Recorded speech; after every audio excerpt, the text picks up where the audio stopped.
What's up everyone, another video, Taekwondo Sean here. We're going over basics, what every white belt has to know. Check it out.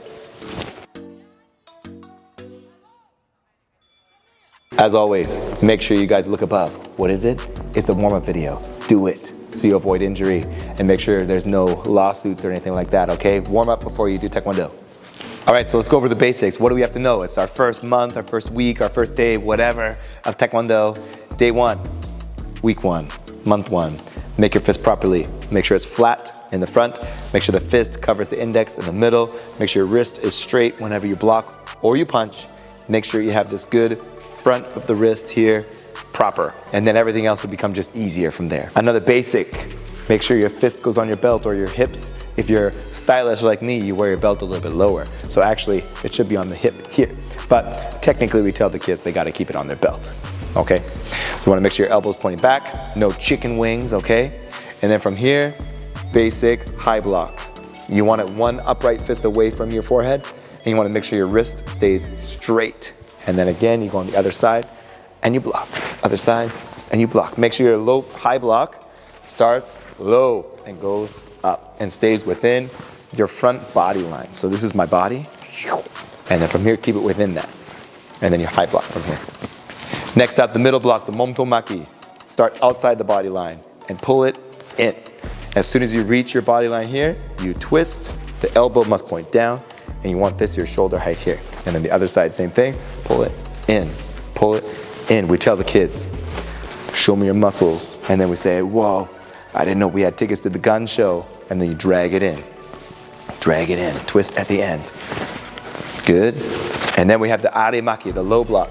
Start in between your shoulder and your chest muscle here. There's a little cavity. And then from here, you go down and block.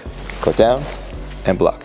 You can use your hips to twist and just stay within your body line. So start within the body line and finish at the body line. This is your arimaki. So those are your 3 basic blocks. Most of the pumse are built with these, so you gotta know them well. Okay, olgurimaki, momtomaki, and arimaki. Once the 3 blocks are out of the way, we have to do those first because, you know, Taekwondo is a self-defense martial art. So the block comes first and then the counterattack. Let's go over punching. 2 fists on your belt or on your hips. And then from here, you push them out. You want to make sure it brushes against the body, the elbow brushes in a straightforward motion like this. We don't want any chicken wing punches like that. So ready? Pull one hand back, push one hand forward, and then twist, and then twist, and then twist. Good. As a white belt, if you can get the structure correctly, and if you're trying to relax and then make it strong and your arms are fully extended when you do the punch, you're squeezing your fist at the end, then we can consider you guys are working hard and doing good. So that's the upper body, right? And we have the blocks, the punches. There's a couple of commands we should know as a basic white belt. The first one is chayat. So you put your feet together, you move your left foot in. So I say chayat, we say yes sir, or yes ma'am. And we stand tall, we want our shoulders up, back, and down. And then we have our chin slightly up, and then we don't move. And then chumbi means ready stance. So we move our left foot back out, about 1 foot length, or shoulder width, however you want to look at it.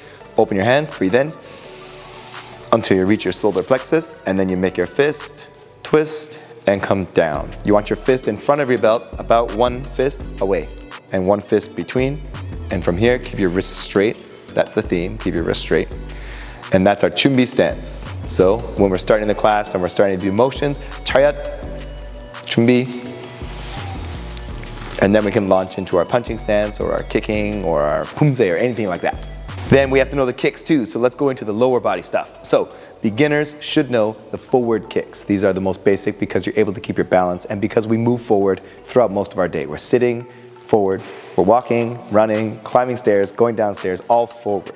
So first kick we want to know, front kick, up chuggy, knees come up, toes down. Bend it as much as you can, extend, bring it back, put it down. We find that if you bend this knee slightly, it makes it easier to keep it balanced and easier to kick a little bit higher because you're disengaging the legs and able to engage the glutes properly. And then it makes it a better kick. Then we also have the axe kick, another forward kick. So the axe kick comes up and pushes down.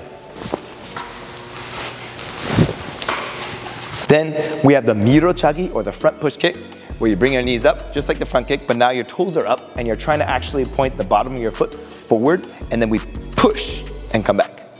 So you're trying to like break down a door, but don't do it. Like that. And of course, anytime you punch, block, or kick, we're using our ki up, our spirit yell, and then it makes it stronger. Speaking of spirit yell, that's another thing our basics have to know. Now, you have two big choices when you're doing your ki up or your spirit yell.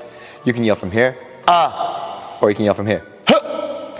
Now the difference is, when you ki up from in here, in your tanjin they call it, it's about 2 fingers below your belly button.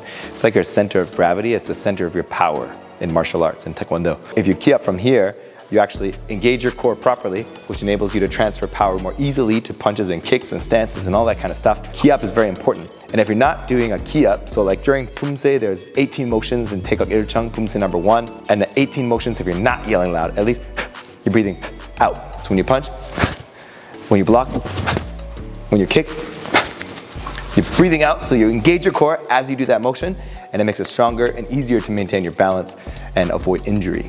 We also teach basic white belts, at least in our dojang here, we teach our white belts how to break a ward with their hand knife. Okay, so we call sonnar, you have a hand fork, you have a hand spoon, and the hand knife. You can bend the fingertips, but not the third knuckle here, not the second knuckle, I guess. Not the second knuckle. So bend it here, and then you engage the forearm here, and then we have our strong base, our front stance. 1, 2, and then on the third one we yell loud, and break the board using our sonnar. Now before we continue, just a brief disclaimer. Every Taekwondo school is going to be a little bit different. Sometimes white belts are actually considered 10th rank or 9th rank, 10th gup or 9th gup in other schools, and so they might actually learn Taekok Ilchang, Pumse number 1, as a white belt. Usually that's yellow belt techniques or 9th gup, but some schools are a little bit different. So don't take everything I'm saying as like the word of whatever. Make sure you guys listen to your dojang, listen to your sabomnim or your kwanjangnim more. Listen to them, they know better for you. We have to know another 2 stances as a basic practitioner of Taekwondo or basic Taekwondo-in. So our first stance that we should know, there's 2 stances. Walking stance here. So let's imagine you two are walking down the street. And ta-da! So it's pretty balanced, but we can't generate a lot of power from the walking stance. So walking stance is more like for the basic techniques and easy mobility during your early classes. And then from here, we can dig deeper into the front stance or the apkubi. Front stance is shoulder width apart. You want to make sure your knee is on top of your foot, good joint alignment. And you want to make sure your back leg is straight. So you're able to engage your kinetic chain from the ground here into blocks going forward or punches going forward. So front stance is a strong stance in Taekwondo. So going from walking stance to front stance, you're able to generate more power and be more stable in the front stance. So those are the 2 basic ones we should know as a Taekwondo-in who's just beginning their journey as a white belt. And of course, we save the best for last, respect. Whenever the instructor, the sabomnim, the kwanjangnim is talking, we put our hands on our back and we stand tall. Whenever they're talking, we try to look in their eyes as much as we can. And then whenever they give us a criticism, you gotta bend your knees more. Or they give us a compliment, whoa, I like how you keep your toes down, you're gonna avoid injury. We have to put our feet together and we have to bow. And we can say, yes sir, yes ma'am, or thank you. And then we can say hello, goodbye. So when we're bowing, in Taekwondo, we bow with our feet together like so, because our martial art kind of originated from a general of an army. And in the army, they keep their feet together like this instead of a more neutral stance. So feet together, hands at your side, shoulders up, back, and down, chin straight, and then we bow. We try to get as close to parallel with the ground as possible, but it doesn't have to be exactly 90 degrees like that. And then we bow, we're looking down, so that shows that we trust the other person, and then we come back up, and we're avoiding pulling our pants down. Like this. Sweep your hands to your side, bow.